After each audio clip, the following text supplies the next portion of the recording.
2004-5 నుండి 2011-12 నాటికి ఎవరి ఇయర్ పావర్టీ రేషియో ఎంత డిక్రీజ్ అవుతూ వచ్చినది?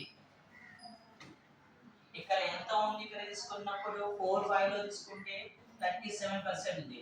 11-12 నాటి ఎంత వచ్చింది? 22% కి రావడం జరిగింది. అంటే ఎంత శాతం ఇక్కడ కనుమరుగైంది? నియర్లీ 15%. 15% 15 దగ్గర మన ఎవరి ఇయర్ ఎంత డిక్రీజ్ అయ్యే లెక్క? ఇక 2004-5 నుండి 11-12 వచ్చేసి ఎన్ని సంవత్సరాలు అవుతుంది మనకి ఇక్కడ? 7 ఇయర్స్ కదా. 7 ఇయర్స్ ఎంత వరకు తగ్గుదల అయింది ఇక్కడ? యావరేజ్ మ్యాథ్స్ మీరు బాగా డిమాండ్ అయ్యారు డిఎస్సి వాళ్ళు. సరే మన సిఎం యొక్క సింబల్ 2 ఇక్కడ కూడా 2.2% చొప్పున తగ్గుదల కనిపించడం జరిగింది సార్. ఎంత శాతం తగ్గుదల కనిపించింది? 2.2%. గ్యారెంటీ మోస్ట్ ఇంపార్టెంట్ బాగా పెట్టారు సార్. రాసుకోండి. 4-5 నుండి 11-12 నాటికి ప్రతి సంవత్సరం 2004-5 నుంచి 11-12 నాటికి ప్రతి సంవత్సరం భారతదేశంలో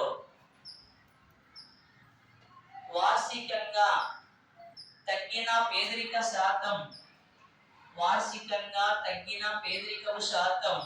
ఎంత శాతం తగ్గడం జరిగింది సార్? 2.2 చొప్పున తగ్గడం జరిగినది. 2.2 చొప్పున తగ్గడం జరిగినది. ప్రతి సంవత్సరం వార్షికంగా తగ్గిన పేదరికపు శాతం ఎంత శాతం సార్? 2.2% ఇక్కడ తగ్గడం జరిగినది. సరే నెక్స్ట్ సరైన సార్. ప్రపంచ